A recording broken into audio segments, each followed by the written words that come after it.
you create a company that's like close to being a fascist, and then like. Okay. How am I? Sorry. Let's go through this. How am I a fascist? Dude, like you. Can you name one thing I believe that's fascist? You believe that like you on. Don't boo him. Let him think. But I'm such a bad fascist. I let the people who disagree in open mic to talk to me for 2 hours uninterrupted. Okay. I'm an awful fascist. I'm more like a free speech liberal of the 1970s, not a fascist. But I just want to say Turning Point USA is a evil company that was funded by thousands of fracking companies, and that just... No, it's not thousands, but we do have some frackers that give us money. But and then all it is making the rich more rich. Fascism to fracking. That's all it is. That's all it is. Okay, again, I'm happy to have a debate. I can see you're getting kind of fired up. I'm sorry. So, but why are we evil? Like, we're having a nice discussion. Because all of a sudden you're calling me like a fascist. Because it seems like you just want the rich get even more rich. Like, we haven't talked about the rich at all. I mean, so you don't even know my positions on this stuff at all. The wealthiest people, absent Elon Musk, are all on the left. Jeff Bezos, George Soros, Mark Benioff, Mark Zuckerberg, Laurene Powell Jobs. On the left, yes. Can you name one tech CEO outside of Elon Musk that is a conservative?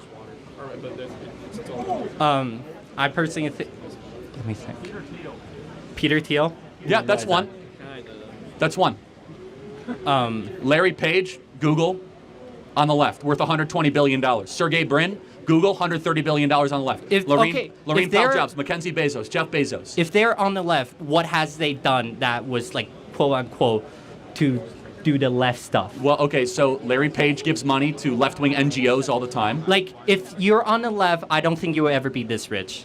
Well, they are. You know why? Because the left because they're not. No, because they're not. The left is a scam. The left uses How is this? Let me tell you why. It's a good question, actually. The left uses people like you that think that, oh, we're going to fight the rich. Well, they protect their oligarchy. While you guys have to keep on working hard and never own anything, when we conservatives are the ones that actually want to restore the American middle class and bring jobs back to this country. How would you restore? Let me finish.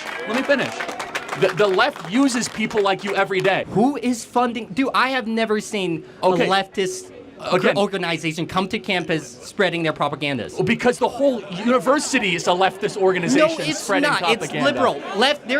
There is a clear-cut difference between a leftist and a liberal. Please make that You're coming right. after this in a good way, because every major, powerful, wealthy person in the country, over $100 billion in net worth, with the exception of one person, Elon Musk, is on the cultural left and gives money to the left. And you guys give them a free pass because you think that we're fascists, when in reality, we're the ones that are actually fighting to destroy the oligarchy the most.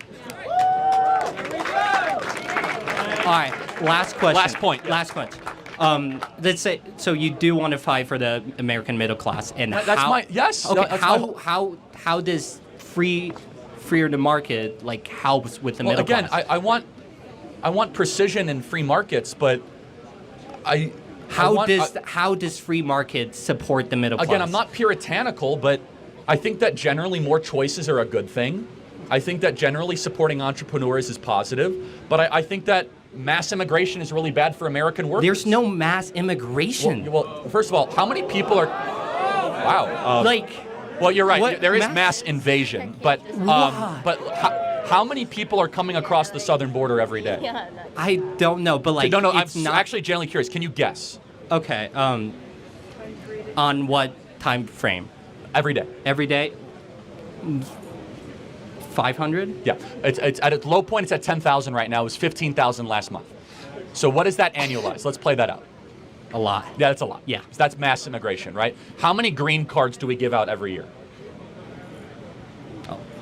Probably a lot. Yeah, a lot. About 1.2 million, well, right? What's wrong with giving out green cards? I'm not saying anything wrong. No, you said there's no mass migration. So I'm just trying to tell you, we do have mass migration, right? We have 3 million on the southern border, and then we have 1 million green cards, right? That's 4 million a year, right? Which is basically bigger than most U.S. states.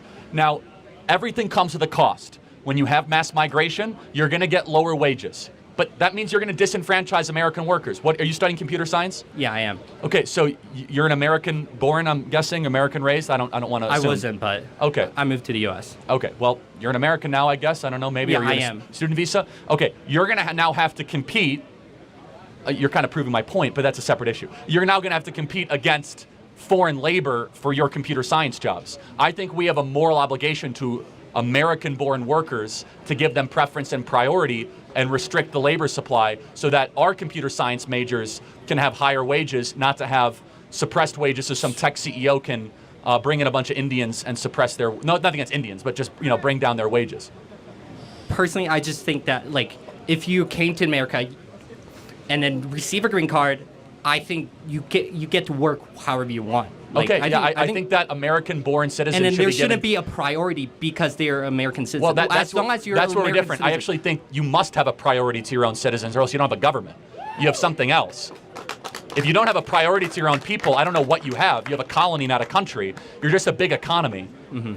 And that's fine if that's your position. By the way, your position is held by the ruling elite, where I think that we should have a country, not just a colony, where the American-born citizens should be given preference over foreigners. Nothing against foreigners. I think they're nice people, but the Americans should be given first preference. And by the way, any sane country believes that. We're like the only country in the world that says, and certain European countries, come on in and take whatever you want.